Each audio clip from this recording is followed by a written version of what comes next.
පන්තියේ ළමයි ආතල් දීලා හරියන්නේ නැහනේ මම මේක උගන්වලා කරලා යවන්න එපා ඒවාට. මේ පන්ති ගාස්තුව ඔයාලගේ අම්මලා තාත්තලා ගෙවන්නේ කොච්චර දුකක් විඳලාද කියලා ඒවා දන්නේ නැහනේ. මේ පන්ති ඇවිල්ලා ආතල් එකක් අරගෙන ගෙදර යන්න එපා තේරුමක් නැහැ. අපේ පුළුවන් තරම් ඉගෙනීමක් කරගන්න ළමයෝ. හවුල්කරුවන් අතර පවතින මොකද්ද? එකඟතාවය. කියන මොකද්ද හවුල් කිවිසුමක් කියන්නේ?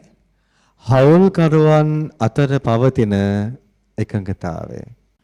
මේ කිවිසුම ආකාර 3යි. ව්‍යංග 2 වාචික 3 ලිඛිත. ඉතින් ළමයි කියලා මේට කියනවා නංගි මං ඔයාලට කැමති ඔයා මට කැමතිද නැද්ද? මොකක්ද ඒ කරේ? අර්පණයක් කරා. කැමතිද නැද්ද? ඔව්ද නැද්ද? ඒක මොකද්ද? ඔව් කියලා කිව්වොත් මොකද්ද? ප්‍රතිඥාන. දෙකොල්ල අතර මොකද්ද ඇති වෙන්නේ? කිවිසුමක් ඇති වෙනවා. ඒක හැබැයි මොන කිවිසුමක්ද?